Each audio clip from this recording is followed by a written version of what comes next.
खूनी कुआं। सीमा गर्मियों की छुट्टियों में अपनी नानी के गांव आई थी। सीमा नानी के घर पहुंचने के बाद अपनी नानी के पैर छूती है और उनसे आशीर्वाद लेती है। तभी उसकी नानी उससे कहती है, इतनी बड़ी हो गई मेरी सीमा, चल जल्दी से हाथ मुंह धो ले, मैं तेरे लिए खाना लगा देती हूँ। भूख लगी होगी ना? हाँ नानी, भूख तो लग रही है मुझे, आपके हाथ के बने हुए पीले दाल और चावल खाने की। कितना टाइम हो गया है मुझे आपके हाथ का बना हुआ दाल चावल खाए हुए। तू तो नौकरी में व्यस्त थी, तो तुझे कहाँ से टाइम मिलेगा अपनी नानी के लिए? और जब इतने टाइम बाद आई है तो ज्यादा टाइम के लिए रुक कर जाएगी तू। हाँ नानी, इस बार पूरे 2 महीने के लिए आई हूँ। सीमा की नानी अंदर जाकर उसके लिए खाना बनाने लगती है।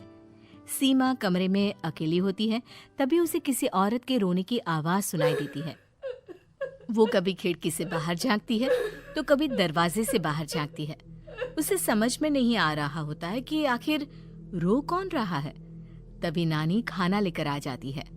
वो अपनी नानी से कहती है, नानी, कोई औरत रो रही है क्या? मैं जब से यहाँ आई हूँ तब से मुझे यहाँ किसी औरत की रोने की आवाज आ रही है। हे भगवान, कहीं ये वही तो नहीं? बोलो ना नानी। अरे कोई नहीं रो रहा, ये तेरे मन का वहम है। और तू ना अब खाना खा ले, ज्यादा यहाँ वहाँ की बातों में ध्यान मत दिया कर। जल्दी से खाना खा और फिर मेरे साथ आ जा मेरे कमरे में, दोनों बैठकर खूब सारी बातें करेंगे।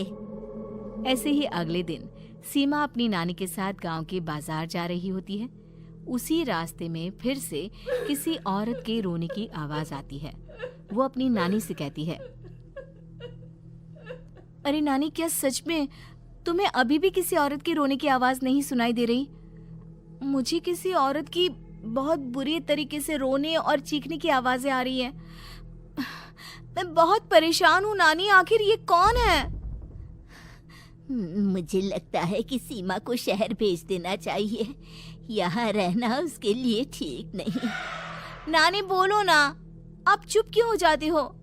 सीमा, तू घर चल, मुझे तुझसे बहुत जरूरी बात करनी है।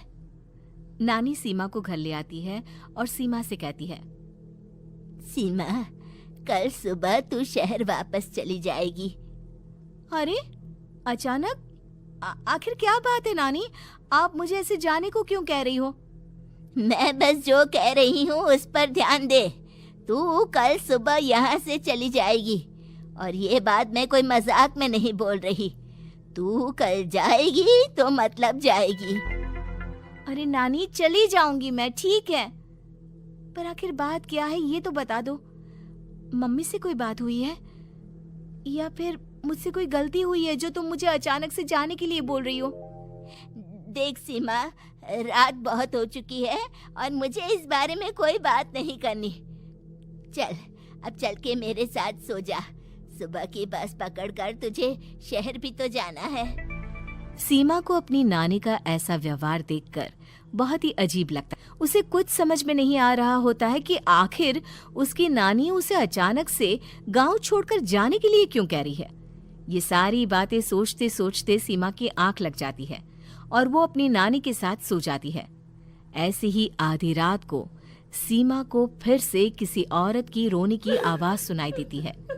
वो उस औरत की आवाज सुनकर बार बार करवटें बदल रही होती है और तभी उसे सपने में भी एक अजीब सी औरत की परछाई दिखाई देती है, जो इतना चीख चीख कर रो रही होती है कि सीमा डरकर उठ जाती है।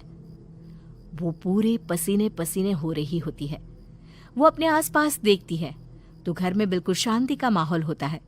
सीमा घबरा जाती है। वो अपनी नानी को जगाने की कोशिश करती है, मगर उसकी नानी नहीं जगती। सीमा को फिर से उस औरत की रोने की आवाज सुनाई देती है। आखिरकार सीमा अपने आप को रोक नहीं पाती और वो घर का दरवाजा खोलकर बाहर निकलती है। आखिर ये माजरा क्या है? आज तो मैं पता करके रहूंगी। अब आवाज का पीछा करते हुए सीमा आधी रात को गांव के चौपाल के पास बने कुएं के पास पहुंच जाती है, जहां कुएं की चारों ओर बेड़ियां लगी होती हैं उन बेड़ियों में लगे हुए ताले के साथ एक लाल रंग का कपड़ा और माता रानी का कलावा बंधा होता है। उस कुएं में से सीमा को किसी के रोने की आवाज आती है। सीमा परेशान हो जाती है। इस कुएं में कौन है? कौन है यहाँ? सुनो, कौन है? कौन रो रहा है? वो चिल्ला चिल्ला कर पूछती है और साथ ही लोगों को जगाने की कोशिश करती है, मगर किसी को भी उसकी आवाज सुनाई नहीं देती। अब सीमा खुद उस कुएं के पास की बेड़ियों और तालों को खोलने की कोशिश करती है और किसी तरह कुछ देर की मशक्कत के बाद सीमा उसको खोल भी देती है। और जैसे ही वो कुआं खोलकर उसके अंदर झांकती है, सीमा उस कुएं में गिर जाती है। इतने में उसकी नानी की नींद भी खुल जाती है और सीमा को पास ना देखकर नानी परेशान हो जाती है। नानी घबराकर पूरे घर में उसे ढूंढने की कोशिश करती है, जिसके बाद उसकी नानी और सभी लोग उस खूनी कुएं के पास जाते हैं और सीमा की नानी कुएं के पास खड़ी होती है। सभी गांव वालों और सीमा की नानी को सीमा के चिल्लाने की आवाज आती है। बचाओ, कोई मुझे बचाओ। मेरी बच्ची, हम आ गए, हम तुझे बचा लेंगे। नानी, मुझे यहाँ बहुत डर लग रहा है। यहाँ इंसान की कटी हुई मुंडिया, हाथ, पैर और कंकाल है और खून भी है। नानी, मुझे डर लग रहा है। आप सब मेरी मदद कीजिए, नहीं तो ये खूनी कुआं मेरी बच्ची को भी खा जाएगा। अरे मुझे तो ये समझ में नहीं आ रहा कि आखिर इस खूनी कुएं को खोला किसने। सालों पहले इसको इतनी मुश्किलों के बाद तांत्रिक बाबा ने बंद किया था। अरे पूरा गांव खूनी कुएं के बारे में अच्छे से जानता है, तो कोई भी जानबूझकर तो ऐसा करेगा नहीं। मतलब किसी ने अनजाने में इसे खोल दिया है भैया।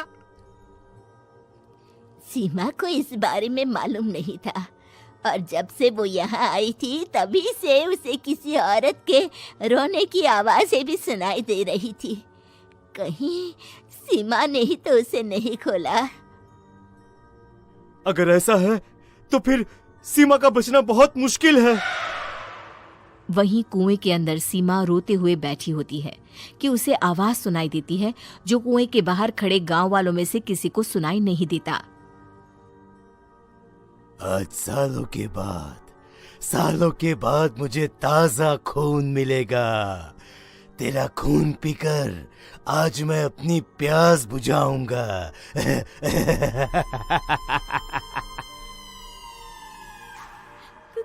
कौन है? मत मारो प्लीज, मुझे जाने दो प्लीज। मैंने किसी का क्या बिगाड़ा है? वो तुझे मरने के बाद पता चल ही जाएगा। जितने में गांव वाले और सीमा की नानी कुछ सोच पाते, उतने में उन्हें सीमा के चिल्लाने की आवाज आती है और अगले ही पल सब शांत हो जाता है। क्या हुआ? सीमा, मेरी बेटी। माफ करना बहन, लेकिन अब सीमा वापस नहीं आएगी। हमें एक बार फिर से कुएं को बंद करना होगा। गांव वाले तभी तांत्रिक को बुला कर लाते हैं। एक बार फिर अपनी शक्ति से तांत्रिक बाबा उस कुएं को हमेशा हमेशा के लिए बंद कर देते हैं और वहां एक बोर्ड लगा दिया जाता है कि यहाँ आना मना है।